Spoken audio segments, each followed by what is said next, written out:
Good. Okay. Yeah. Okay. Yeah. 3 for 3 in the softball game. Nah. 2 RBIs. No big deal. Oh boy. I think I had 2 runs. I can't remember. Okay. There we go. Also, I'm drafting at the same time right now. Oh snap. All right. So second round, it's on the turn ish. Just right after it. Who would you rather have, Derrick Henry, or would you rather have Saquon Barkley in the PPR league? Saquon Barkley. Okay. Well, I took Derrick Henry. I mean, I don't think you can really go wrong, but I'm going. I think Saquon's going to have a big year, and I'm worried about Derrick Henry starting to. I mean, yeah, he was healthy-ish last year. He played a lot of the games, but there's still you tell that there's something a lot of the season that wasn't quite right with him, even though he played a lot. I think that this maybe the last year for him to really produce. So maybe at least you get him before he, I'm the reigning falls off. champs, so he better not. Yeah, I mean, I probably would take Saquon, but I don't think you really go too wrong. Okay. They're Well, both, Saquon went a couple picks later. It wasn't too much later. Or was it? Like he dropped 1, 2, 3. Ooh, yeah, he dropped 4 more picks after mine. So in the second round. I know. Is this like a 2 QBR thing? No, but Patrick Mahomes did go third. Well, here's the thing: we'll have to break this one down. Okay. Yeah. What up, Ricky? Oh, is it this draft? Is it the one that we usually? No, this is a different. No, this is the one that we do whenever I'm always on vacation and stuff like that. Oh, okay. Yeah, so separate one. Okay. Yeah. So I don't know. This one I've been in for like 12 years, and I finally won last year. So yeah. Nice. Ricky's in the chat. Ricky's 2-time champ in the W Podcasts league. So welcome, Ricky. Thanks for being here, man. Two-time champ, huh? Two-time champ, not all-time champ. Apparently, like Pear Bear was when he was on the show, but and Ricky has been on the show before too. Yeah, I forgot about that. The OU days. Yep, him, and that was the first sighting of oh goodness, Joseph. Yes, it was. Yeah. Classic. Well, now I'm going to be torn on what to do here at the next pick. It's coming up, so I'm gonna have to lean in on you a little bit. Hopefully, no one else here is in the draft is jumping on YouTube. Who did you take with your first pick? Tyreek Hill. Okay, yeah. QB proof, man. I can't. Yeah. You can't go wrong. If Patrick Mahomes would have been down there for sure, because Patrick Mahomes, we want to have the very best of the very best. Yeah. See, I don't mind Patrick Mahomes at the back end of the first round, especially if you're like really quick to the flip side of the turn for the next second round or whatever. I don't think it really matters. I mean, you take whoever you want at that. You take Patrick Mahomes there, or you could have waited until the second round and took Patrick Mahomes. I mean, yeah, I was going to take Jalen Hurts, and literally the pick before me. Oh, this is not where I wanted to be. This is not as ideal. Okay, let's see what we got here. All right, so who'd you go? I'm not doing a Mark Andrews, but there's T. Higgins, Devontae Smith, Etienne, who I'm not a fan of, and Najee Harris are the main guys. I'd go Devontae Smith. Devontae Smith. Let me see here. I like what Devontae can bring. I think we saw what he did last year with A.J. Brown, and I think they'll probably end up passing the ball more this year because I don't think the running back group. That's 2 week 10 buys though. Yeah, that's so tough. That's where my problem comes in. I'm usually one of those guys like, yeah, I'll punt that one. I don't really mind it. But the thing is like it was a week 10. I want to say week 7 and week 13 are just absolute brutal bye weeks. So it's kind of hard to not pick multiple guys on one of those, weeks because there's so many teams that are on bye on those 3 weeks. All right. Well, here we go. Let's see what happens. Going ceiling here with Smith. Even though the bye week, it's just going to be one of those things. Yeah. I'm gonna get good depth here. And yeah, Ricky's in the chat saying, I don't know who you're going to pick. Well, Rick, I need you to save it. Okay, I need you to save it for next time. Okay, this is going to be a different strategy, okay?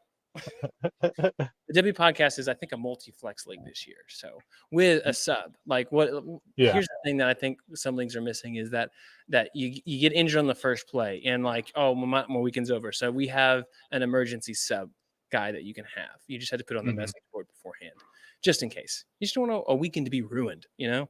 That's the worst. Yeah. Unless you're playing against that guy that weekend, then you're like, dang. Yeah, then what are you gonna do? All right. How high are you on Aaron Jones? I still think Aaron Jones is going to have a big year. It's because he does so much in the passing game also. And I think it'll be a lot of the same.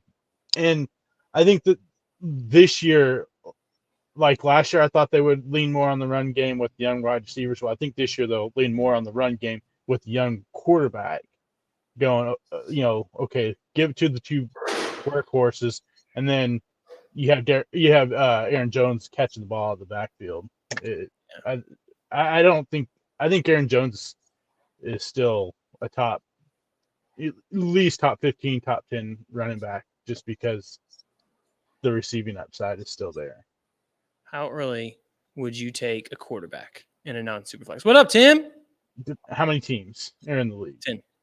10. It depends on if there's like a big run on them. Usually I wait until like round 4 or 5. I've been targeting Trevor Lawrence usually about round 5. Dude, I love Trevor Lawrence too. Not that anyone listening that should know that.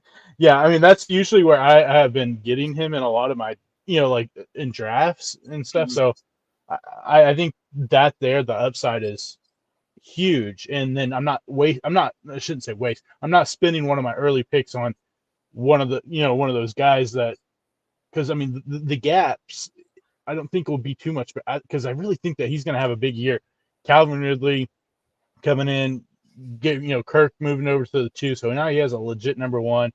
Hopefully Evan Ingram does what he did last year. Etienne, then you got Tank Bigsby behind him, who I think is a sneaky fantasy guy towards the end of the rounds, because it sounds like he may be taking a good portion of those goal line snaps from Etienne.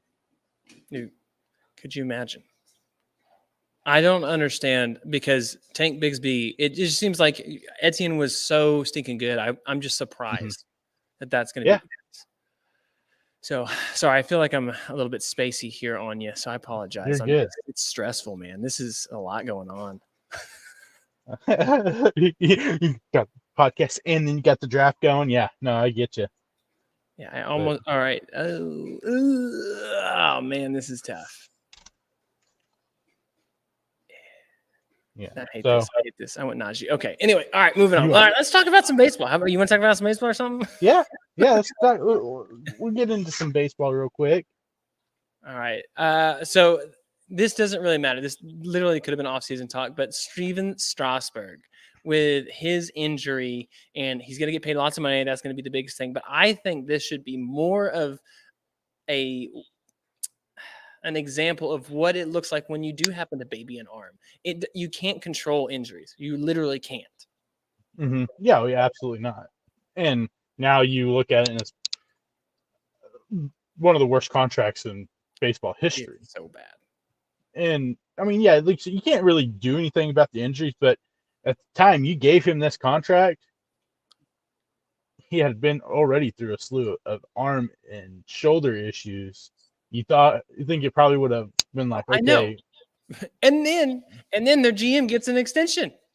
Yeah, and the manager, yeah, I don't understand how on earth both of these guys, after the last 3 or 4 seasons that they've had, are still leading this team with such, good prospects in the wings waiting to come up.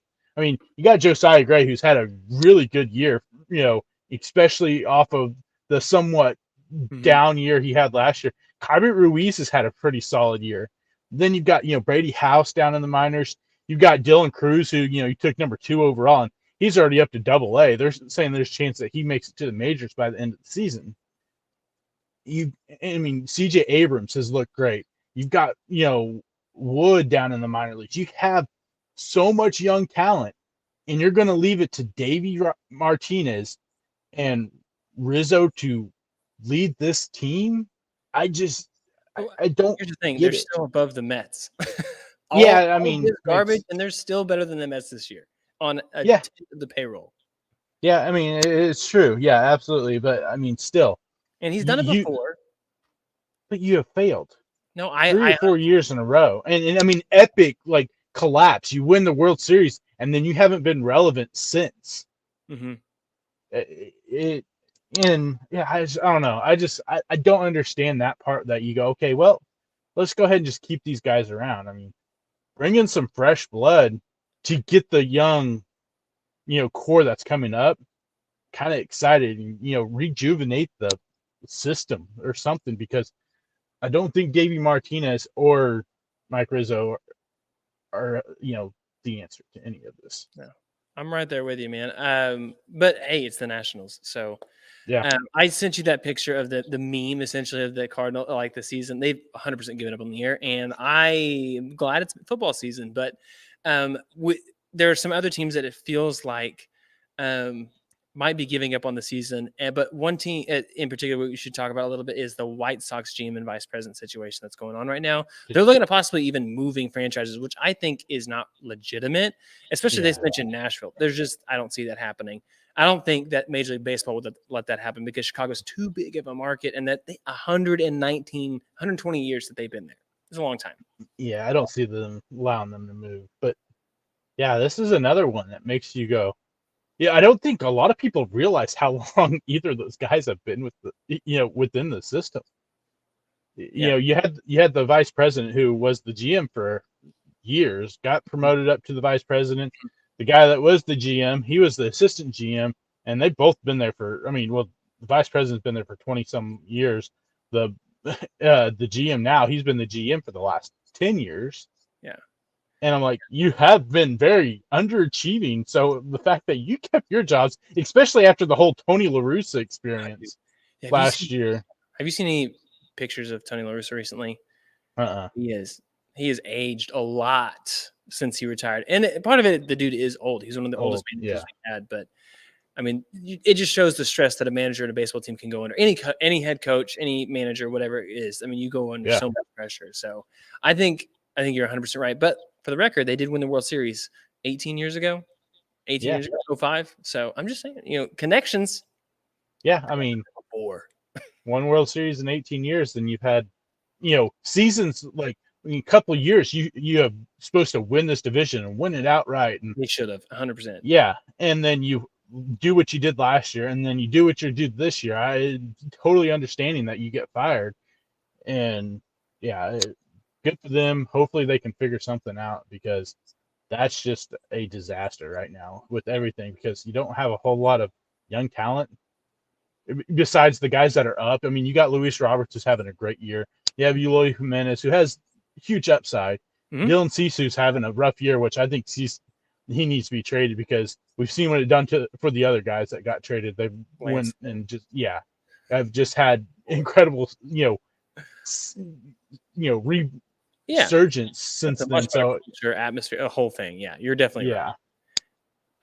Speaking of teams that maybe we should be a little worried, my darling of the team in the AL this whole year, not the Orioles, the Rangers, and they have kind of stumbled a little bit here, 1-9 in their last 10 games. They have fallen out of first place, giving it up to Seattle, who has been absolutely on fire. On fire. And you still have the Astros, who are tied with the Rangers right now in the division. Wow. Are you concerned? I think there has to be some concern that you went out and you've done all this, trading for the, rotation. In the last couple weeks, you've had a starting rotation ERA of 5.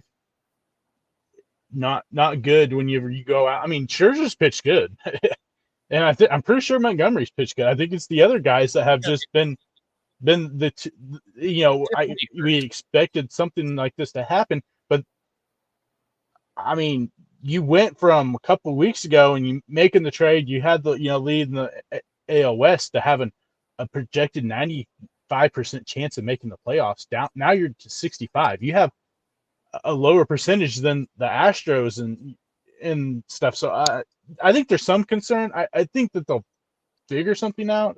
I don't think that, I mean, if they don't and they miss the playoffs, it would just be an absolute disaster. But there's so many teams in that AL East that are in contention and could possibly knock them out. So who knows? Yeah, well, and I look at like Max Scherzer since he got there, been much better. 3-1, 5 starts, almost a 1 WAR and 2.64 ERA with a .91 WHIP. So it's definitely not been him. Jordan Montgomery, like you said, he was already good with the Cardinals. He wasn't underperforming, but since then, 2.3 ERA, a 1 WHIP, and he's at 1 WAR. I mean, he's just doing exactly what they traded for. So I think you're right. Here's my thing: if you're this good this long, you should be fine.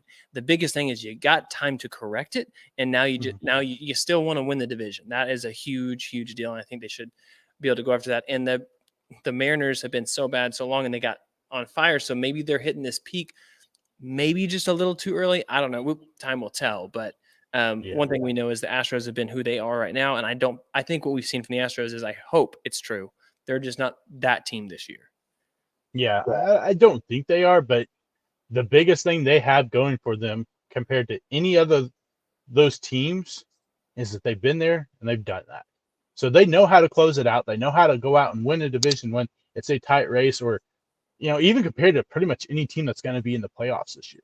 They're the only team that has really any experience in going deep in the playoffs.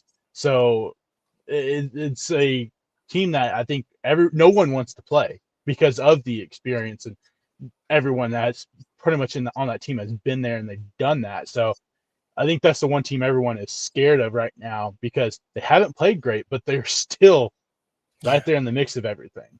Yeah, I know. So, it looks also that the Rays have kind of corrected from, man, this could all fall apart. Again, good team, good management, good organizational culture. They've really righted the train a little bit, which has been nice. Yeah. Shohei Ohtani. This happened whenever we really just like right after the podcast, I think last week, and just devastating news for his free agency. But I have heard, here's the play, is that they'll give him an opt-out like 2 years into his contract. So he'll still get a massive deal with a possible opt-out so he can get even more money once he hits free agency. And we've seen the healing again for this injury. So do you think this swings him back to the Angels? No, I still think it's Dodgers. Dodgers will definitely have the money. Dodgers will give him the opt-out because they'll trust that they can re-sign him afterwards. I think he's still a Dodger or a Giant. I think so, but I mean, I think this definitely puts them even more in a chance at retaining him, because I feel like they are a team that is going to be willing to just absolutely give him everything he wants because of the possibility of possibly losing him. So for them to say, okay, here's the $500 million and we expect you to be back, I wouldn't be shocked, just because if they don't retain him and he goes and he is Shohei Ohtani even past this, it just looks, then they go, man, we lost him for nothing, and we probably could have gave him all this money. But I mean, at that point though, does that help you further along, your franchise for the future? Just because, you've got one guy. We've seen Mike Trout. He played one game since coming back off the IL. Immediately went back on the IL because of the hand issue. They've been absolutely horrid since they went out and got Giolito and all those guys. Giolito looks absolutely brutal. And so I just don't think that they have enough there. And I don't know. I mean, you go out and pay him, you ain't going to be able to pay anyone else to make that team better. Yeah. But I think they've given him everything. Like they're in a terrible spot. Yeah, absolutely. Because they're not winning now. If they were at least winning right now, it's like, well, at least they're not. Yeah, and the thing it goes back to is, like, I mean, just think if you would have traded him. You don't trade for Giolito. You trade Ohtani at the trade deadline, and now you traded him. You get a ton of prospects back for him. You don't give up your 3 and 4 prospect to get Giolito and Ronaldo Lopez, who are both expiring contracts. You go, okay, we're going to sit it out. We won't make the playoffs, the next couple of years, but at least we got these prospects now to possibly make this run, later. And then probably trade Mike Trout too, just because at that point, what good is Mike Trout doing than just sitting? Yeah, other than selling game tickets. Yeah, and at that point, I mean, how many tickets are you really selling now? Because Trout ain't playing, and he hasn't been playing a whole lot lately. So why not just? You should have at least traded Ohtani, then traded Trout in the offseason, and just got this slew of prospects to hopefully potentially get something, going forward towards the future. And now you're just absolutely dead in the water. Maybe the worst situation for any organization right now, because you have your top player free agent may not come back. Your other top player hasn't played a full season since 2016 or even later 20, and now can't even stay on the field, even more. And then you traded prospects for two guys that may not even be there after this year. Dude, it's a disaster of a situation. Would you rather be the Angels or the White Sox? I'll take the White Sox just because okay. And it's all based off the fact that at least I have Luis Roberts, and if I am the GM, I can go in there and I can get rid of the culture and try to go after someone that can come in and build a culture, and I have a good pitcher in Cease. I got Roberts, I got Eloy Jimenez, I've got a few other young guys, Oscar Colas has, Benny Montgomery. So you're Colson Montgomery. I hear what you're saying. I was just surprised because, maybe I like LA Angels. I don't know. I'd say, but the thing is that you take the risk. How much does he really want to be there, and how much does he want to win? I think will be the biggest outlier. If he wants to win, there's no way he stays in Los Angeles, or with the Angels at least. Mm-hmm. And I think that's your biggest thing, is that, to me, he seems like a guy that wants to win. He doesn't seem like someone that's out to get the biggest bag possible, no matter who offers it to him. Because if that was the case, I'm sure the Mets would probably make a pretty good run at him, the Yankees, and those teams on the East Coast. And to me, it doesn't sound like he wants to be on the East Coast. So if you're going based off of winning, you've really got 2-3 options, and one of those teams in the Mariners, are they willing to pay you a whole lot of money at this point? I don't know. And so, yeah, to me, he doesn't seem like someone that's after the biggest bag and he wants to win. And in Dodgers case, they can offer him probably the biggest bag, and they can offer you a really good chance at winning. Yeah. I think you're 100% right. So any other thoughts when it comes to baseball before we move into some week 0 college football feelings? Mookie Betts is now the odds-on favorite to win the NL MVP. Wild. I don't even know. So what's happened? Because maybe I've turned my baseball brain off as the Cardinals been trashed. But what has Ronald not done? I think it's just the fact that he's just kind of he hasn't really increased the home run number since All-Star break a whole lot. He's been consistent and done what he's doing, but it's the fact that Mookie Betts has been on an absolute tear since the All-Star break. The guy has jumped his batting average up 40% or 40 points from what it was. He was down in the 270s. Now he's up to 313, and he's got the home runs. He's got the WAR. He's got the RBIs. He's got the base hits that go along there. Really, the only thing is Acuna's got a lot more steals. Yeah, 59 as of today. Yeah, and then he's got a higher batting average. Everything else, Freeman and Mookie Betts are both, higher on than Acuna. So I think that's a big reason why, is that he has really come on a lot lately. And same with, Freddie Freeman. Freddie Freeman, I think, there for a while, I thought Freddie had the best argument. And now with what, Mookie Betts is doing is a big part of what the Dodgers have done since, All-Star break, and has, on fire. Lost 3 games in the month of August. Yeah, there's a big reason why, and it's Mookie Betts. Yeah. Well, your boy, your team. My team. They're still looking good. We still got a couple months to go. Hopefully it looks this good in a couple months. I think you'll be all right. Yeah, I hope so. Yeah. Well, we had a question in the chat from Ricky here about week 0. So we're going to talk about it a little bit. So he said, how do you think OU's offense and defense will do in their first game, and compare a little bit to USC? So tell him we got him. So, well, first off, your thought, you can go straight into USC versus San Jose State, the powerhouse. I mean, Caleb Williams did what he was going to do. We all knew what Caleb Williams was going to do. Zachariah Branch was absolutely insane for first game ever. 58 yards receiving, touchdown, 162 yards in return yards. Mm-hmm. But it looked like the same exact USC defense or Lincoln Riley, Alex Grinch defense that we all expected. Mm-hmm. You give up almost 400 yards. You gave up almost 200 yards rushing, 7 yards a carry to a San Jose State team. It reminds me a lot of what happened week 1 last year with Rice, where everyone's looking at the scoreboard and looking at what Caleb Williams and all these guys did, and you're like, man, they blew them out of the water. They did what they were supposed to do. But no one looked at the underlying stuff about the rushing yards, giving up, I think they gave 170-some yards rushing to Rice last year, 6 yards a carry. It's exactly the same thing.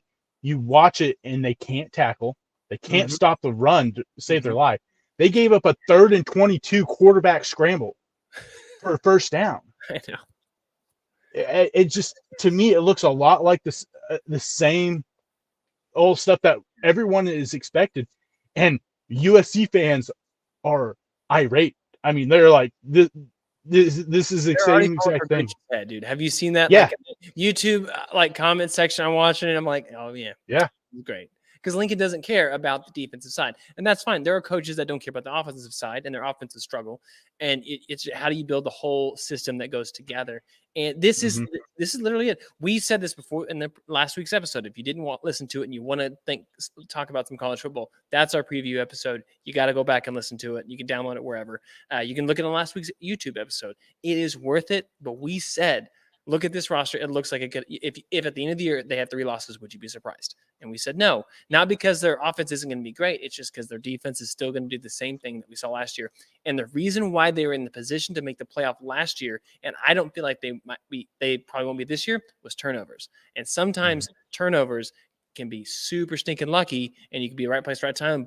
Fumble happens, you pick it up, and I'm not sure that that's going to happen this year. I mean, that's a lot of really good luck. Last year's turnover battle that they won. Yeah, the turnovers were insane. And I think another thing you look into it is that you take 2 of those bad teams that they played last year off the schedule, and now you put the 2 best teams in the Pac-12 on that schedule. It's going to make it even harder. And another thing that you watching the game you saw was a typical Lincoln Riley thing, was an undisciplined team having 8 penalties for 59 yards. Yeah, they may not have been the biggest penalties, but in the big games against Utah? Yeah. One of them allowed San Jose State to score on their first drive because they had a big defensive penalty in the red zone, and it's sustained the drive. And that's something else that has always been a problem with Lincoln Riley, is the undisciplined plays. And this is another instance. Yeah, it's the first game, and maybe we're overreacting, but I don't think we are. I think this is something that we have seen for 5 years. He's had 1 year. And it was Alex Grinch's first year at OU, or no, his second year at OU, where the defense improved, and then it got worse every single year after that. And that was because he had such a good defensive roster. It was just they had no defensive coaching before that. Mike Stoops was terrible, defense coordinator at that time. So he at least had prospects, and it's just. I think it's something that everyone should become used to seeing. And yeah, I think they lose 3, and maybe they lose 4 of those 4 games, because if that's the defense they're putting out there against all these teams, Utah, their offense predicates on running the football. You ain't going to be able to stop the run, you're in trouble. We saw what Sam Hartman did week 0, I should say. Sam Hartman looked incredible. I don't think you're slowing down an Oregon offense or Washington offense that are right on par with how good USC's offense is. No, I'm right there with you. Did you watch? So speaking of Sam Hartman, you'll look at the game against Navy's coach. We texted about this. Looks absolutely over his head right now. He's got ties to Oklahoma. Does he? Yeah. So the ESPN did an article about him, and he was a national park guy, worked in the national parks, like Glacier National Park back in the 90s. Oklahoma, not Oklahoma football, but Oklahoma, the state itself. And so I was like, wow, I had no idea. Absolutely blew my mind. Huh. Yeah. That's weird. So, but I thought it just looked like he was way over his head. Sorry, I got to make a pick right now. I'm sweating. Do you trust DeAndre Hopkins this year? No. No. I need another. Oh man, dude, this is who I wanted just got taken. I wanted Chris Godwin. He just got taken. Oh yeah, no, I don't trust Hopkins. Like scrolling down, you like Brandon Cooks a bunch. I do. I like Cooks this year. How about Michael Pittman? You think he's going to get more than half a touchdown? Nope. Jordan Addison. Addison. I think Addison has a lot of upside. That's a big upside pick there. Yeah. I already have 2 wide receivers. I need a third. This will be my third wide receiver. You think he's a wide receiver 3? Yeah. I think that the upside's there. I mean, you look at what he was able to do in college, and look what all the other receivers opposite of Justin Jefferson have done. But I'd take Brandon Cook. I'm telling you. I'm not a fan of Brandon Cooks, man. That's just a personal thing. I can't. Kyle, just say Joseph is in the chat right now. Joseph. I 100% already have a tight end, and I never drafted tight end. But cannot talk. I took Kyle Trask. I took Kyle. No, I didn't. Pitts. I can't even talk right now. I took George Kittle, and here's why. Because when Brock Purdy came in, George Kittle had 7 touchdowns. And so I'm like, well, if all tight ends are the same, I'm playing the upside here. And hopefully he just loves his tight ends. He did even in Iowa State. So that's my point. Mm-hmm. Yeah, no, I agree. Yeah. But so same. But going back to the Notre Dame game, I think there's one big question that I think they had going into the game was, could they find someone to get open down the field, to stretch the field for Hartman? And they have a big time freshman recruit in Jaden Greathouse, who looked really good. 3 catches, 68 yards, 2 touchdowns. He was able to stretch the field, and I think that's something that they were, there were some worries about, because they even moved Chris Tyree from running back to slot wide receiver to try to give some more weapons on the outside. But if this young kid can step up and be a go-to target for Hartman like he was, in that first game, I think those worries go away, because you've got Sam Hartman, who was 19 for 23 and 4 touchdowns. Dude, and he looked calm. He wasn't worried about whenever the blitz might have gotten close, wasn't worried about it. He looked like he owned the space. It was really enjoyable to watch as far as you can with a blowout loss. Yeah, and to me, what he did was far more impressive than what Caleb Williams did, even though Williams' numbers are, slightly better with the, yards. But he's coming into a new system, brand new players around him that he's only been around for a few months. Caleb Williams has been in the system for 2 years and knows a lot of these guys because he's been in, with them for at least a year. Mm-hmm. He came in, like you said, he stepped in and he just looked like a solid veteran quarterback and went out there and led that team. So that it gave me a lot of hope for my dark horse pick for Heisman and my dark horse pick for the college football playoffs. For them to come out and look good. Yeah, it was against Navy, but at least they looked good against Navy. Defense looked good. I mean, because Navy, it can be a tough team to play if they run that triple option right. That is a tough team to play against. They did not run it right. It was absolutely awful. But my whole time I'm sitting there, I'm like, you got this head coach doing this, and I'm just like, I don't like the scheme he went in with. I don't understand.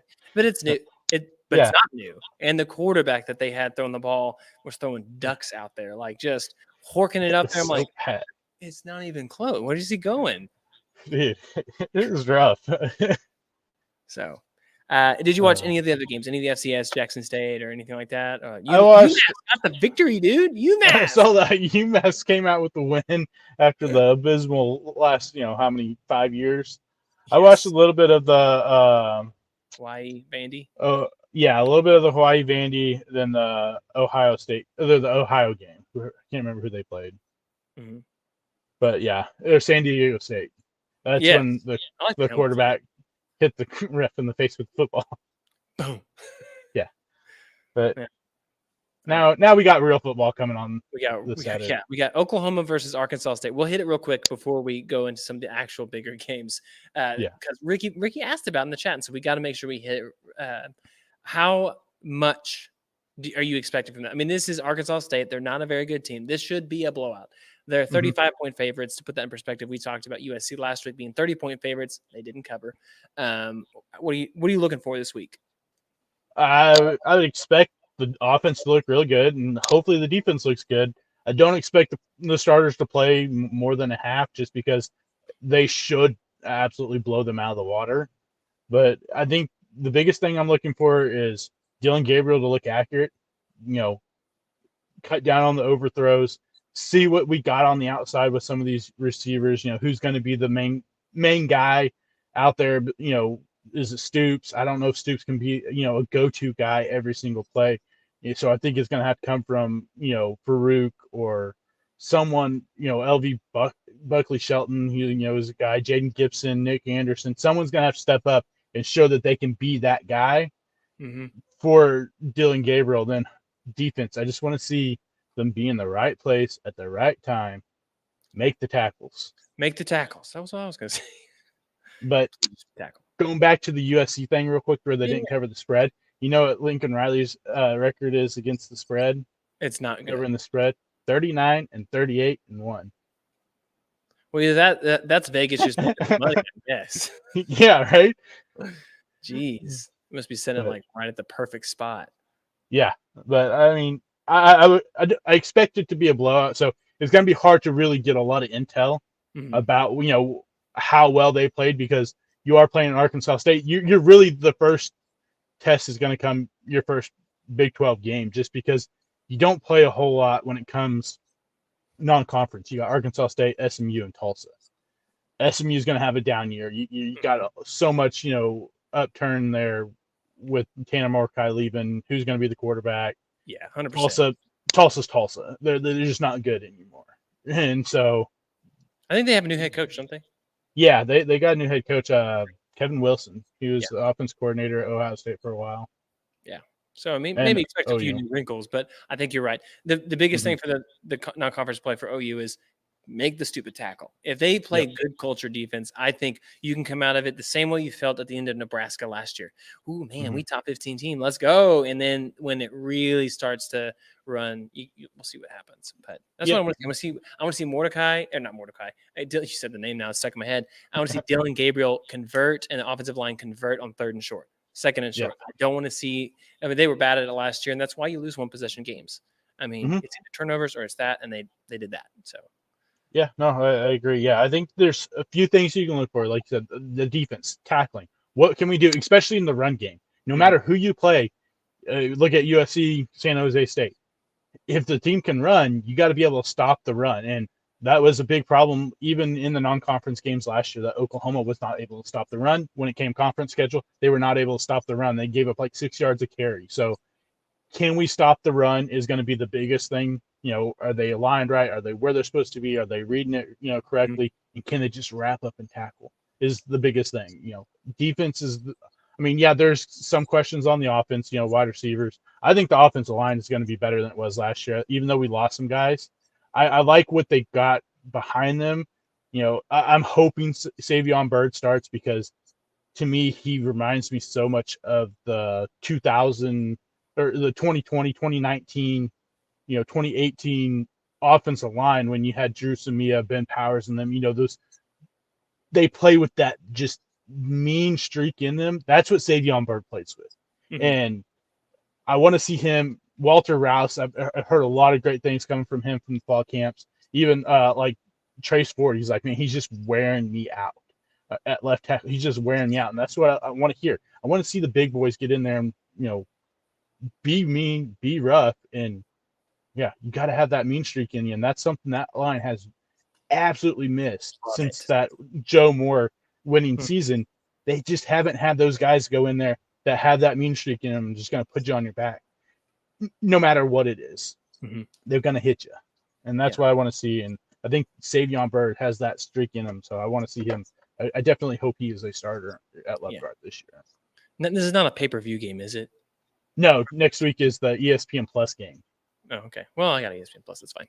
Yeah. All right. So let's go ahead and go through.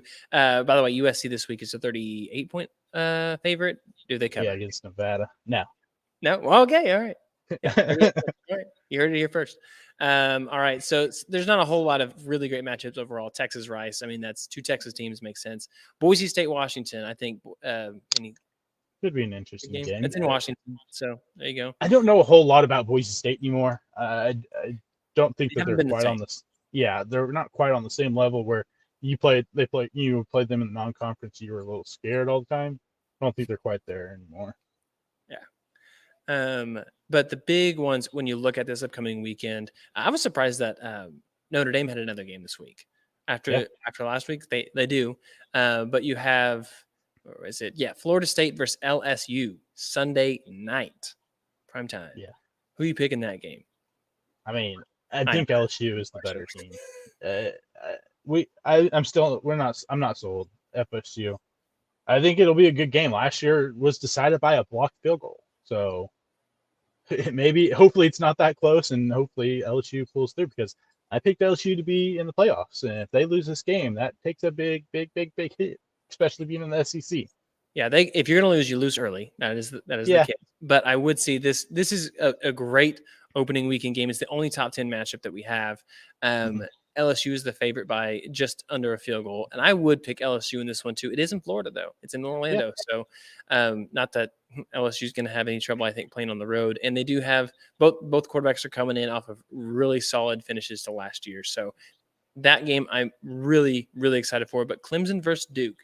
Clemson's a top 10 team, and I think this is a scary game. If you're Clemson starting the year off, it's a Monday game, which is kind of weird on its own. It's a Monday night at Duke, not necessarily a big rival, but they're close. Yeah, it's you started off with a conference game on a Monday night against a underrated, appreciated quarterback there at Duke, Riley Leonard. You look at the numbers last year; he put up decent numbers, and Mike Elko, the dude knows how to coach defense. So they had a much improved defense last year from the year before. I would imagine that defense is going to get a little bit better because they didn't lose a whole lot. This is a very trap game for Clemson right off the bat. Conference game on a weird Monday night. This game's a lot closer than the 13-point spread, the 13-point favorite that Clemson is. Don't be surprised if this is a dogfight just because, this is really Cade Klubnik's, here you go. You don't have DJ behind you just in case if things are going bad. Yeah. So could be interesting to see what happens. I do trust their defense enough to at least put Caleb in a good position position to win that game. Yeah.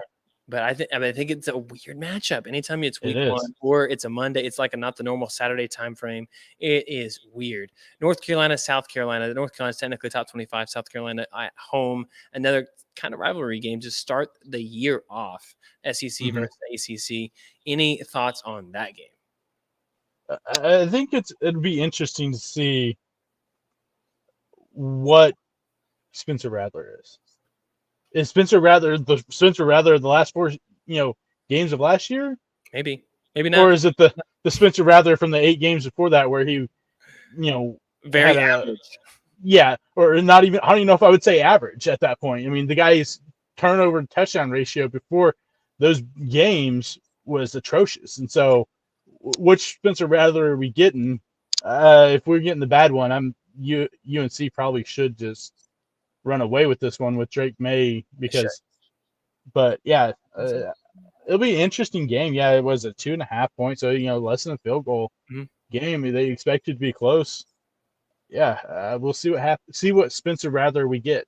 Are we getting the cocky full of himself? I'll throw it to the other team guy, or are we getting the cocky full of himself? I'll throw 4 touchdowns against Tennessee guy. Yeah, well, Tennessee's defense isn't the best defense, so I think that might have had something to do. But I don't know. We'll have to see. I'm going to go in. I would still pick Drake May because it's quarterback driven, so I would take them as the win. The one team I'm gonna be watching it. I'm gonna try and find it. It's OU. So if OU's on a commercial or it's a nasty blowout, I'm switching over to TCU versus Colorado.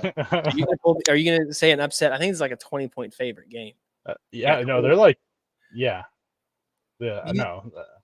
TC, dude, it's TCU. They don't have the same quarterback. They have new running back, they have a lot of new faces. And you're telling me So does Colorado. Colorado has like 60 new faces. As they should. The faces they have 1-11. You don't want those faces back. I'm just saying, you got a lot of new faces too. So yeah, I know. I'm hearing at least these guys have been with each other for a little while. Yeah, jeez, everyone's taking my quarterbacks. All right, here we go. Yeah, but no, I think TCU should absolutely run away with this one. Yeah, I mean, before he got hurt, Morris was the starting quarterback. He was picked over Max Duggan last year, so obviously they saw something in him to make him the starting quarterback over Max Duggan, and Max Duggan just got lucky that Morris got hurt, and he was able to take that opportunity and run away with it.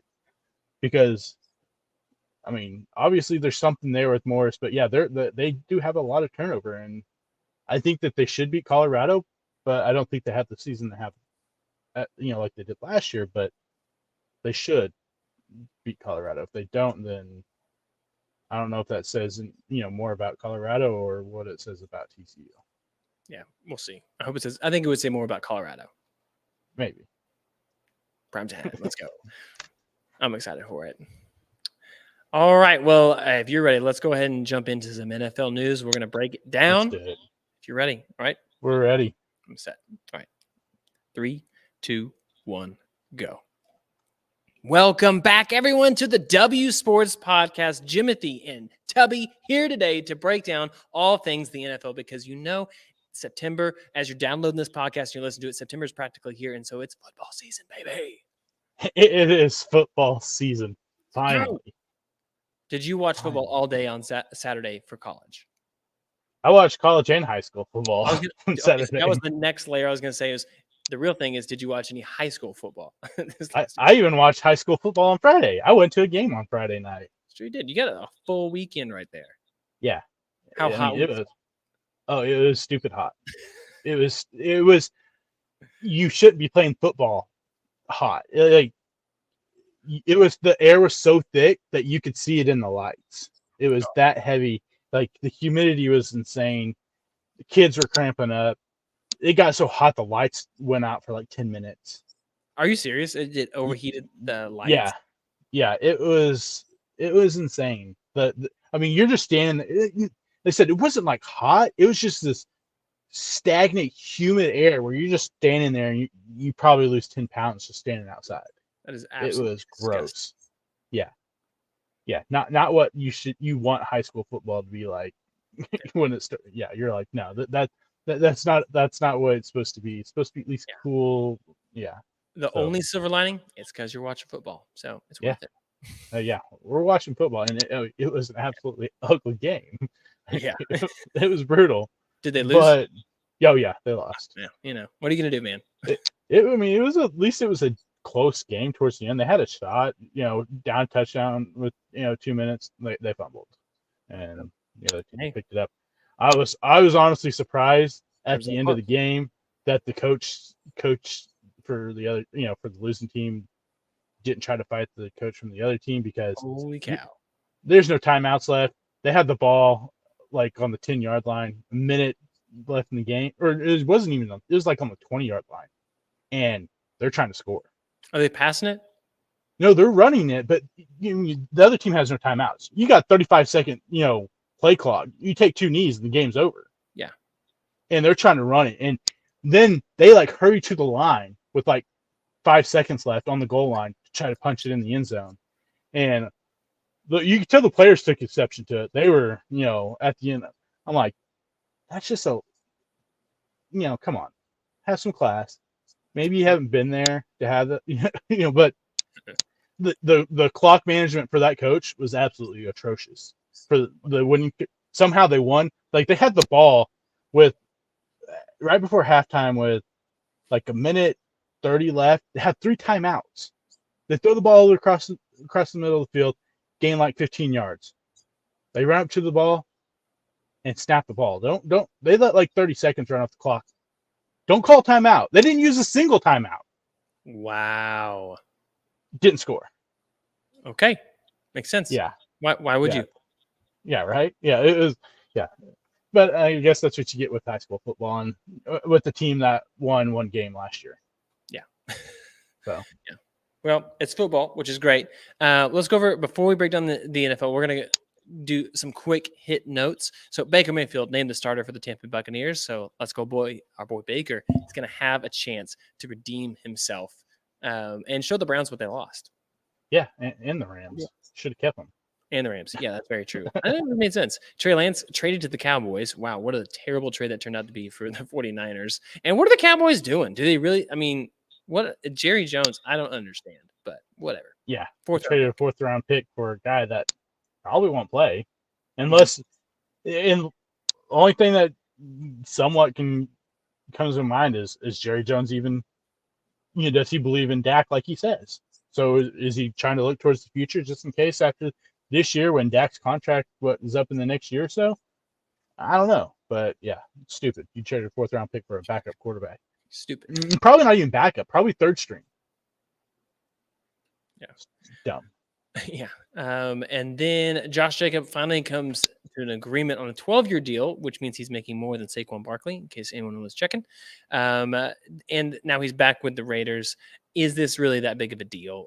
It doesn't change the outlook, I don't think, for the Raiders. They're going to be better this year, but I don't see it making them next year. I don't think it really helps. I mean, it helps. Yeah, it helps because Josh Jacobs was so good last year, but does it really help in the win column? Probably not. Probably not. But it does get Tom Brady. He's in there and he's like, yeah, let's get this done. Yeah. Oh, man. It's great. It's so weird seeing him as an owner now. All right. So do you want to start with some hot takes? I think that's a fun place to start. Or do you want to say that for the end? I just think it's too much fun not to start with that. Well, let's just go with the hot take right off the bat. Okay. And if you have a hot take and you're with us on YouTube, I want you to throw that in the chat. What's your hot take for the NFL this year? We might throw it up here in the discussion. So what do you got for us, Tubby? I have, so we look at the NFC East, and it is probably the toughest division in the NFL. Mm-hmm. Everyone's counting out the New England Patriots. I have the New England Patriots making the playoffs and the Jets missing the playoffs. Oh, wow. I like it. Everyone is counting out Bill Belichick and Mac Jones. Mac Jones has a legit offense coordinator. The defense is going to be right. That defense was so good that it almost put him in the playoffs last year with the way Mac Jones played. Mm-hmm. You get a good offensive coordinator in there. With Mac Jones, if he plays like he did his first year, they made the playoffs. I think it happens again. And I think we see the Jets and Aaron Rodgers have a very disappointing year because the start of that schedule is so tough. I don't know if they can recover if they start out slow. And I know we don't want to take a whole lot of time, but this is my reasoning for it, and I think it's because Aaron Rodgers has dipped off, quite a bit, last year. Mm-hmm. So last year his passer rating went from 111.9 the year before to 91.1. Dropped a whole 20 points.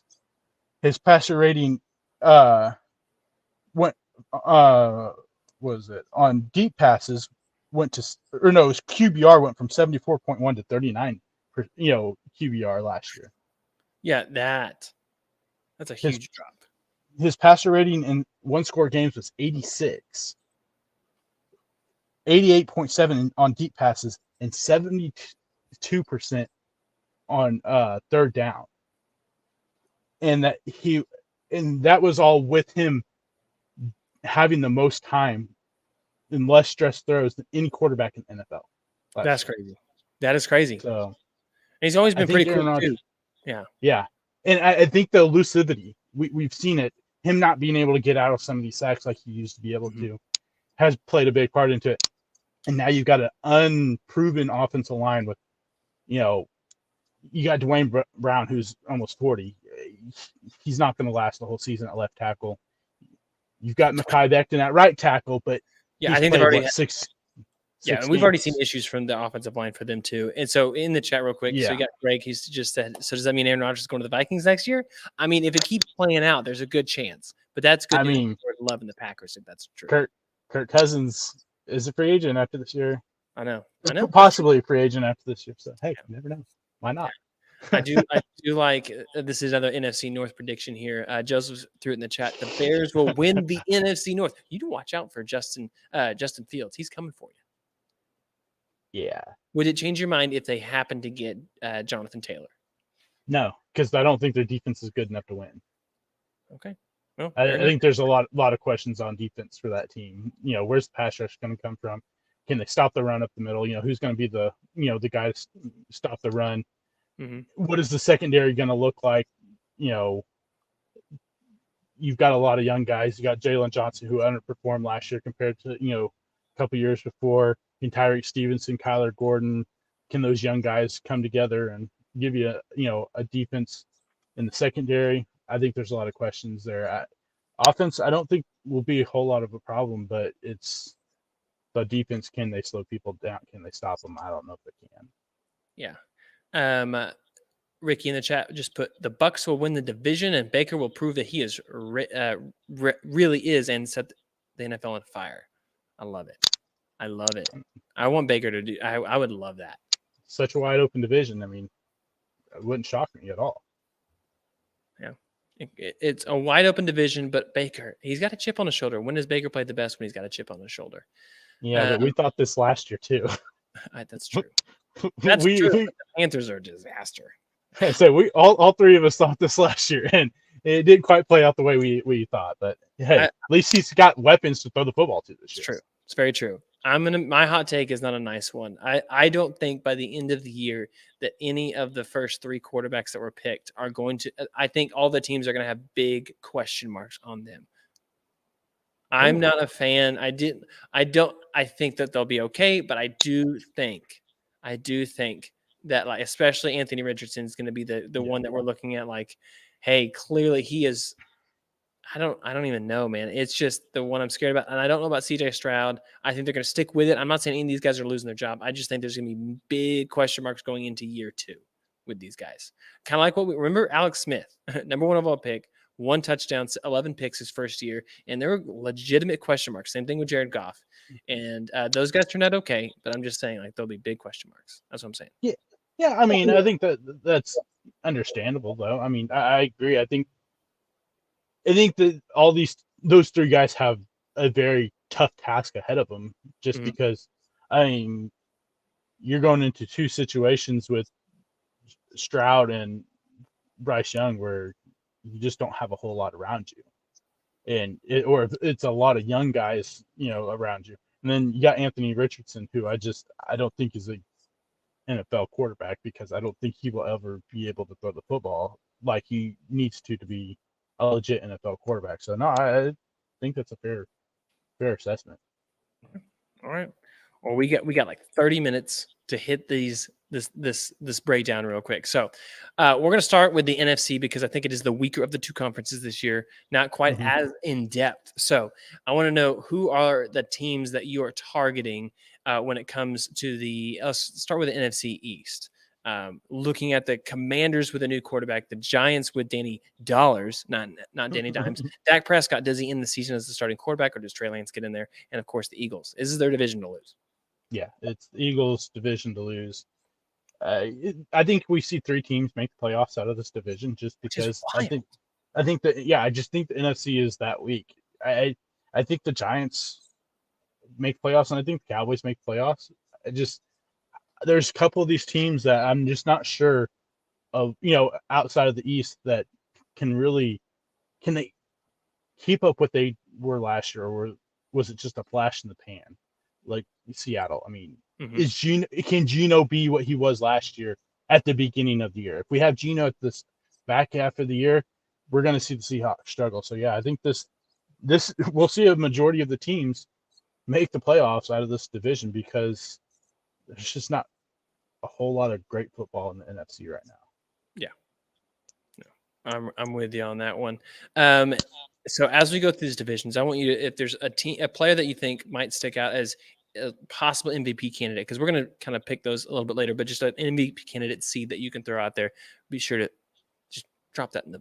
I mean, Jalen Hurts is an MVP candidate. We're talking about someone that could possibly just break out and yeah, like more of a breakout. Like, hey, I don't think a lot of people are going to be talking about this, but the Mookie Betts type thing. Oh, I mean, I don't think that he has a chance to win the MVP, but I'm telling you, watch out for Sam Howell. I've been on the Howell train. I think Sam Howell is. I am a big fan of Sam Howell. I think he proves a lot of people wrong. I don't think that he has a great year, but I think he has a year where they go, okay, we have our guy. First full, real full season in the NFL.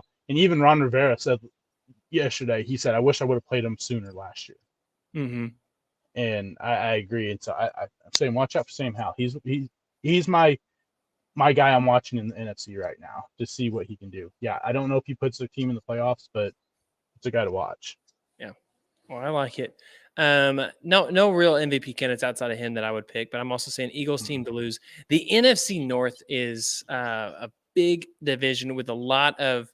I said this before. I think this is the Vikings division to lose this year because of the weapons that they have on offense overall. Like just Kirk Cousins, I took him just a little bit ago in the fantasy draft as a quarterback option because for one, it's just a 6-point touchdown league for passing touchdowns. But two, like you have that much talent there, you should be outscoring some of these defenses that are out there, in my opinion, with Kirk Cousins. Yeah. When we talked about the divisions, we broke down the NFC and AFC. I think this division is absolutely up for grabs for anyone. Yeah. I think the Vikings, you won 11 games last year and one, score game. If we look at the last 2 years, the year before that, you lost 10 or you lost 8 or 9 or whatever it was in one score games. And now the year later, you won 11. You meet somewhere in the middle, 5 or 6. You're looking at a team that won 13 games last year, and you're looking at them at 6 games. I think that the Lions, I don't know.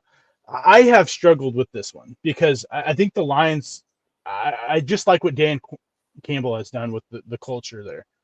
I just have a hard time trusting Jared Goff. But I'm going to go with them just because I like the culture that Dan Campbell has built there. I think they win this division. I think we have 2 teams make the playoffs just because the schedule-wise in this division is a lot easier than the AFC West. Yeah. Or the NFC West. Yeah. No, I think that's true. My other hot take was going to be that there's going to be at least one team that makes the playoffs this year with a losing record. I don't know. Yeah. And it could be the NFC West. Cardinals are not going to be good. I don't trust 30 touchdown Geno Smith. He's been in the league for 10 years, and we kind of just skipped over the South, but I think that's okay. Yeah, I mean, that's another division that you legit could see someone. Maybe the Saints get 9 wins. Flip a coin. Who's going to win? I think Saints win that division, but am I confident in that? No, not even a little bit. Ugh. It's just so gross. I don't. Yeah. It's so weird to me to see the way it is so top heavy, like 1, maybe 2 teams that are really the favorites to win the NFC.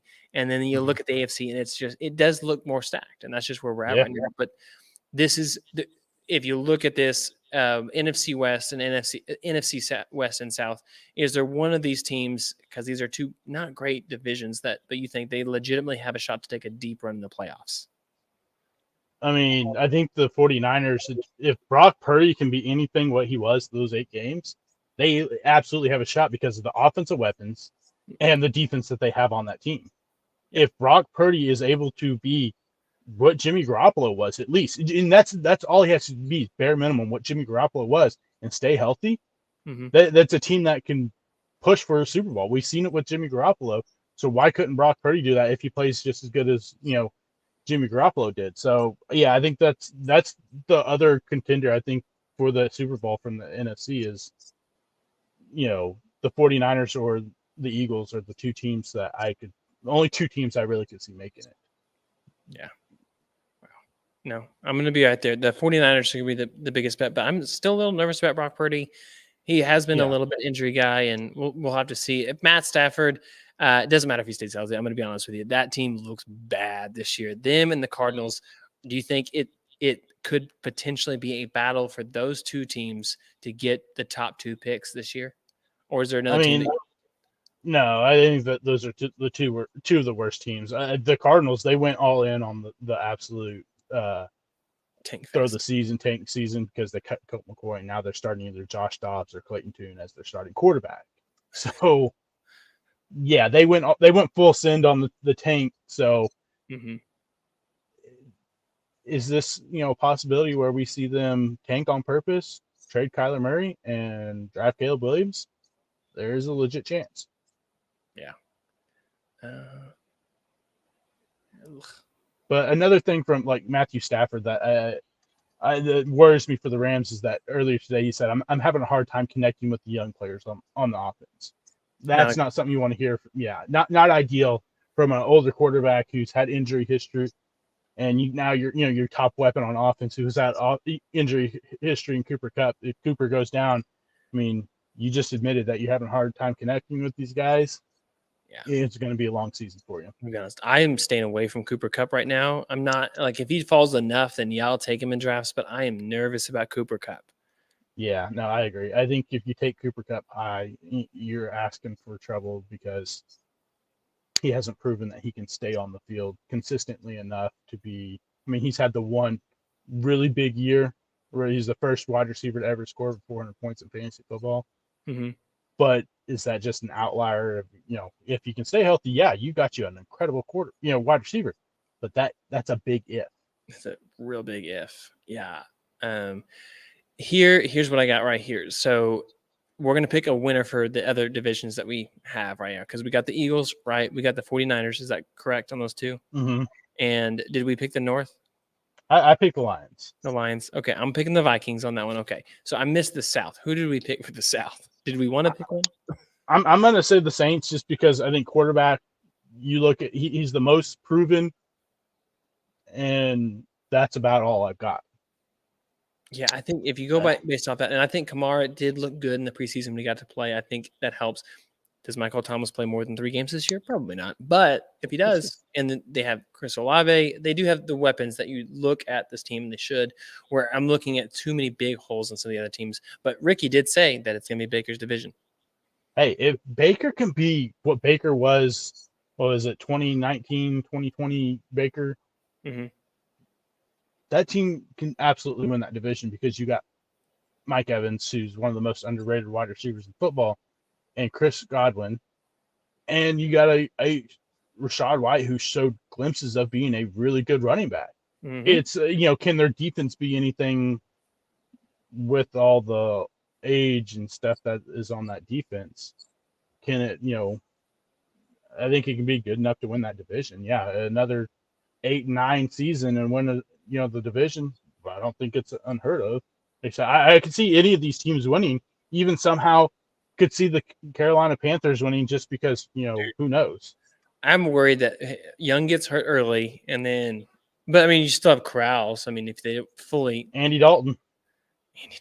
Still making money, man. Still making plays. Good for him. Yeah. So, I mean, yeah, that's right. One of those do you flip coin. Feel good about we'll go ahead and we'll do the AFC and then we can go ahead and pick our championship games. How about that? Yeah. And then you want to pick the final, the playoff teams? Like the other playoff? Hold on. Nope. Now back in. I accidentally unplugged something. Go for it. Do we want to pick like the other 3 playoff teams? Oh, yeah. I guess that's a good point. Let's go ahead and do that. All right. So, yeah. So we got the Eagles, or the Eagles, 49ers, Saints, and Lions is what I have division-wise. Then I have Cowboys, Giants making the playoffs, and I'm going with the Packers. Oh, nice. Jordan Love. It's playoff. It was preseason. I don't take a whole lot in preseason, but I like what I saw from Jordan Love. He looked composed, didn't turn the ball over. I think the defense is good. Hopefully they rely on that run game.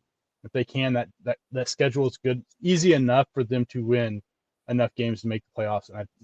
And this is based off the Seahawks.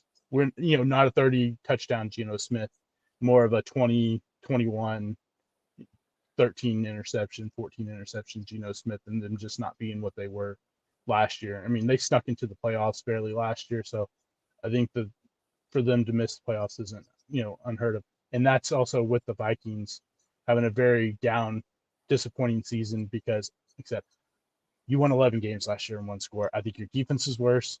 I think your offense is worse because you lose Cook, you lose Thielen. Yeah. Yeah. And so, you got Hawkinson and Jefferson, but can Madison be the bell cow? Can Addison or Osborne take enough pressure off Jefferson on the outside? I think is a big question. So I think there's a chance that they regress and they have 7-8 wins and miss playoffs. But now you're Sam Howell-led Commanders.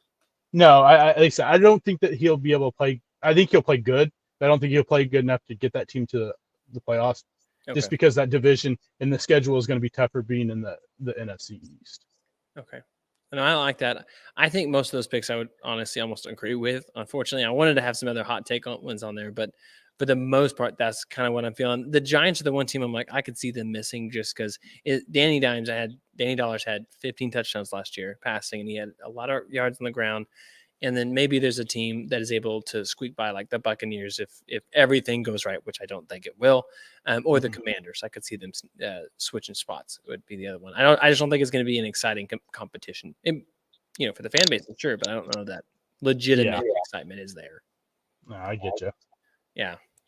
All right, let's go ahead and move on to the AFC. So we have, don't sleep on the Patriots. Don't sleep on Bill Belichick. We got the AFC East, which – if you look at it, might be one of the best top to bottom divisions that we have. Josh Allen led Bills. We got the Aaron Rodgers now with the Jets, who you don't believe in. And we got Tua Tagovailoa learning how to fall correctly. So now when he gets sacked a bunch, he can stay healthy. And obviously Mac Jones with the New England Patriots. Yeah. So I got the Pins. Winning this division. I think Tua stays healthy. And Tua stays healthy, that team is dangerous. I think defense will be better. I mean, you got Tyreek Hill, you got Jalen Waddle, and somehow if they do make the trade, and they've already made a trade offer for Jonathan Taylor. You get Jonathan Taylor on that offense, that's a mean offense, and I think they win this division. I'm banking on Tua staying healthy, and that's what I got in the East right now. No, I like it. I am going to go ahead and pick the Bills just because it's Josh Allen. I think that's a boring pick. I'm sorry, everybody. I don't think they're going to run the ball enough. I do think that the Jets are going to be disappointing. We looked at their schedule in the previous episode. We've talked about Aaron Rodgers, the statistics, the numbers over on YouTube. Before this episode even started, we talked about it a little bit with him. And then Mac Jones, not a fan. Bailey Zappi, not a fan. Bailey Zappi. Sorry, I can't get his name right. Billy Zappi. Billy Zappi. It sounds like it would be his name. I don't know. I think their defense will be competitive enough. And Zeke, I don't think it's going to work out. I just don't. I think Zeke's done. I mean, you still got Ramondre Stevenson. I know, but I think they're going to eat into what Ramondre Stevenson can do. And it's Bill Belichick. He's throwing 5 different running backs out there in 3 weeks. That is very true. But I think what is the biggest concern for me, if we're talking fantasy wise, is that you look at the success rate at the goal line, touchdown wise. And, Zeke was at 75, Ramondre Stevenson was at like 26. So that's one thing one of the biggest areas where I think Zeke will cut into some of it is going to be at the goal line. But if we're just talking overall, I think Ramondre is going to be the bell cow. I think that they try to reserve Zeke and more for the third down, goal line, 3rd and 1 or whatever, and try to utilize him more like LeGarrette Blount was, Yeah. Oh, yeah. Just get in the end zone. Mash into the end zone every time. Yeah. All right. Well, let's move to the AFC North. And here's my question to lead into it because you got the Steelers, Browns, Ravens, Bengals. How many teams in this division are looking for possibly a new quarterback next year? Or like serious doubts at least about who they have. Like next year at least could be the prove it year based off what they do this year. Because I got potentially 3. Well, we know Joe Burrow ain't going nowhere. Yeah, we know it's on him. We know Lamar's not going anywhere. They just paid Lamar. They ain't going to trade Lamar. They ain't going to do anything with Lamar. No, but even Deshaun another Watson year with injuries and another year where maybe he just doesn't produce in the playoffs, there's questions then of like, where do we go? Yeah, but you can't go nowhere. You're stuck with him. You made that decision. What he gets hurt, no one's going to want that contract. are they going to be willing to pay that much, for that contract? So I think that you got two that are locked in solid. I think Sean Watson, I think absolutely his job is up But in they the got air. a big contract too. Yeah, but at least it's a couple years down the road compared to Lamar Jackson just starting. I think we see Kenny Pickett take a step forward. You're saying zero. You're saying zero. No, I'm not saying. No, I'm saying there's at least one. I think Sean Watson. Okay. And there's a very good possibility that Kenny Pickett. They are looking for a different quarterback. Yeah. I think Kenny Pickett takes a step forward. I think this is a guy that you watch out. Like I said, I'm not someone that takes a lot of stock in preseason, but the man looked good during preseason, and he has built a chemistry with George Pickens. I think the defense will be good. The offensive line can keep this kid up straight. And we talked about this. The yards per pass were absolutely horrible. The touchdown interceptions were terrible last year. But if he can take a step forward, I think this is a team that, Tomlin doesn't know how to lose. He hasn't had a losing season since he's been a head coach. He's made it to the playoffs. They made it to the playoffs last year. Who thought that they were going to make it to the playoffs last year with what Kenny Pickett did? So Pickett takes that step forward. I don't know if maybe they look for a new quarterback if it's just a mediocre step forward, but I think for sure one. I think the Browns are absolutely looking for a new quarterback this year. Maybe they'll trade for Baker. They don't deserve Baker. All right, so who are you picking to win this division? Is it just the Bengals to lose? Yeah, it's Bengals to lose. Yeah. I think there's potential playoff teams here in this division, like two, maybe. I have two. I think it's just such a competitive AFC that it's hard to get three in this. Yeah. Yeah, I've got two making it out of the AFC North. Yeah. All right. Well, here we go. Moving in. Obviously, I think Joe Burrow is a good pick to be a possible MVP candidate. In the previous division, I think I missed it. Josh Allen. It's a QB-driven league. If somehow magically the Jets were incredible, then Aaron Rodgers would for sure be a favorite again to win that award. But I think the main ones are Burrow and if Tua stays healthy. The trajectory Tua was on last year. When he was healthy, he was up there in that top 5 MVP talk because of the accuracy, the efficiency that he had. And so if he's healthy, I think that's another guy you can look at in that in that discussion. Mm-hmm. Yeah, 100% correct. So we go to the AFC South: Jags, Titans, Texans, Colts. A lot of brand new quarterbacks, with the exception, of course. Two teams are still not new yet, but they have new horizon this year. The Titans, I don't think Tannehill ends the year as the starting quarterback here. I don't know if there's a whole lot direction you can go other than Tannehill. We've seen Malik Willis, and I don't think much of Malik Willis. I don't think Will Levis is quite ready, but who knows? They may go, well, we're out of this. Let's just throw one of these guys in there and let them go. But if the Jags don't win this division, I don't know who won that division then. So the Jags will jag. Gosh. It's not a phrase, but Yeah, if they don't win this division, something went catastrophically bad. Yeah. I think this is the one I'm worried about the most with the Texans and the quarterback and the Colts quarterback play. I'm very concerned about. That's why I think that Tennessee Titans are going to get so frustrated with the very low ceiling that they get from Ryan Tannehill. It's been a while since we've really seen him dominate, and they're going to say, like, well, we drafted Will Levis. We might as well see what happens. The guy fell all the way in our lap. Let's see what we got. I think at the end of the year, that's what you're going to see, especially if maybe they're a game or two back and they're like, we need something to spark our team. And I don't know that he has that to spark him to the playoff run. Will Levis, is who I'm talking about. But I think it is the Jags team division to lose. I agree. Yeah. I think if they're playing Will Levis in, it's because the season has just been a wash. He shouldn't be playing this year unless Tannehill gets hurt. Yeah. And then I think you kind of just pick and choose who you want to go in. Are you going to play Willis or are you going to play Levis? Take your pick. They're with you. All right. Everyone's favorite division, rating champs, AFC West. That's right. It's Chargers. No, I'm just kidding. What?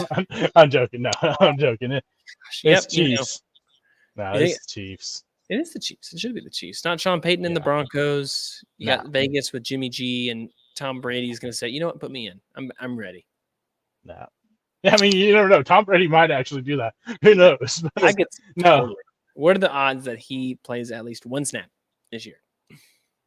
I'll give it at least a 1% chance. I mean, There you maybe a go. little bit higher, but hey, you Amen. never know. If somehow they find themselves in the thick of things and somehow in the playoff hunt, and say Jimmy Garoppolo goes down Again.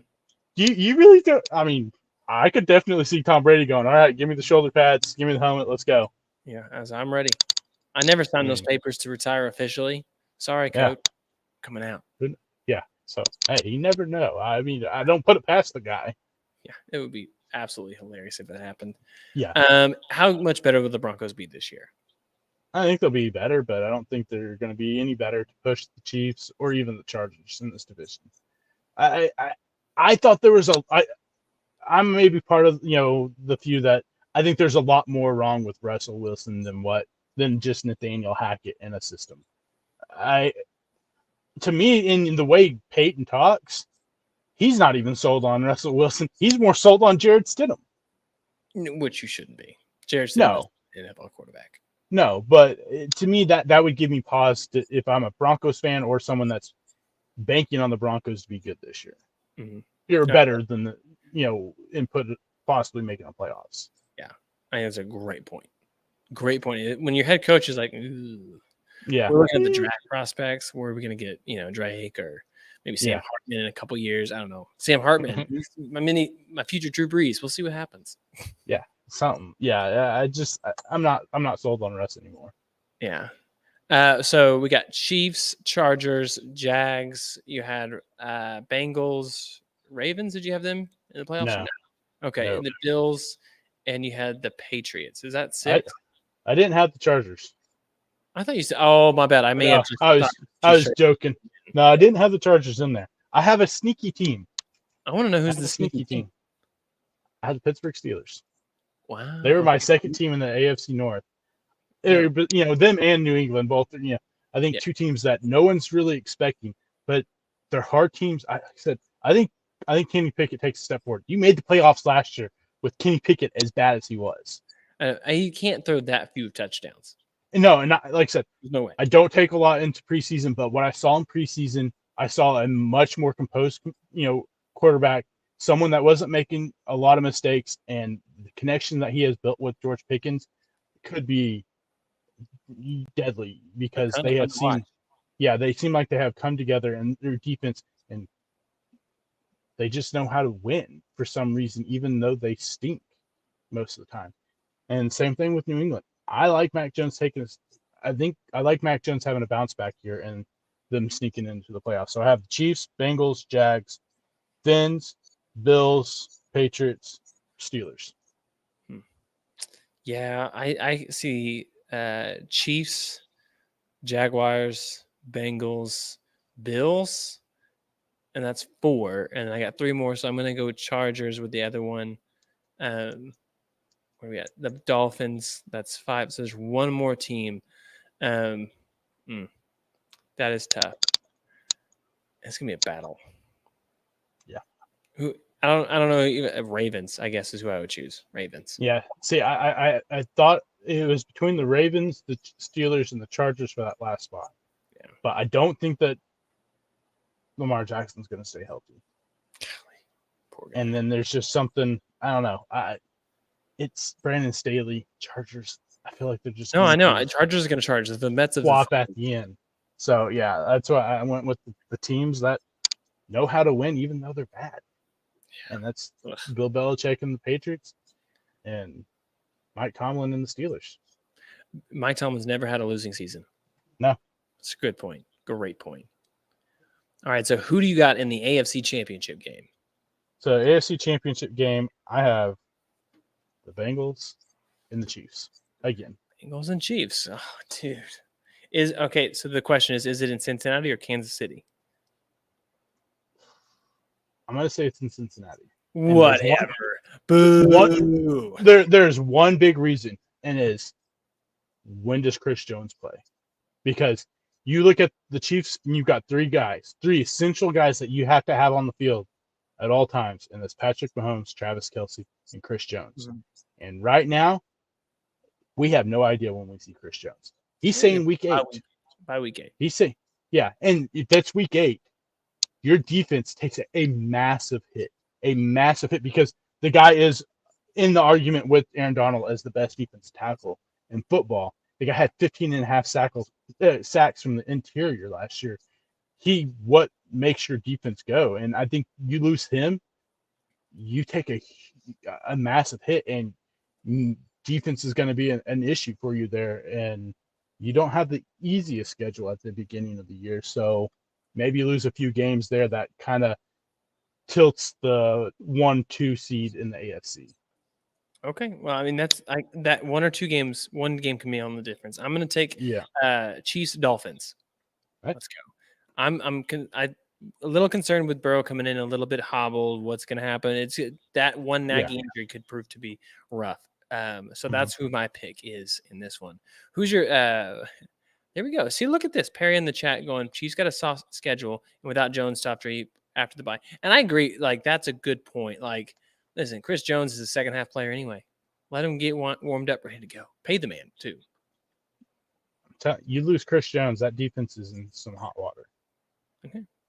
Because, I mean, yeah, Nick Bolton is a great player on the defensive side, but you lose a massive portion of your sacks, and then you're banking on Charles Omenihu, who's suspended for the first 6 weeks, and George Karlaftis to be your pass rush. I think is a big deal, especially if you're playing against these teams with good quarterbacks. If you can't put pressure on a good quarterback's going to beat you up, even if you have a solid secondary. That's true. A better quarterback might win that game, though. So, but you have a couple bad defensive games. You lose one of those games, that is the biggest. And like I said, it's a 1-game swing. That's all you need for, the 1-2 seed to be different. No, you're 100% right, and that could make a huge swing. Well, that's why I got the Bengals not making the AFC Championship game. Dolphins trying to come up to Kansas City in January. Have fun. I have them win at Dolphins. I think the Dolphins can make a good run this year, just like you said, with who they have. Mm-hmm. Real quick, who is your NFC game? Is it 49ers Eagles? Yeah, I think that's the only. Yeah, I don't see the Cowboys being able to make a push. I just don't. Yeah. Super Bowl matchup. Who do you got? I got the Eagles and the Bengals. Boo! Come on, man. You're gonna go ahead and kick the Chiefs down. What have they ever done to you?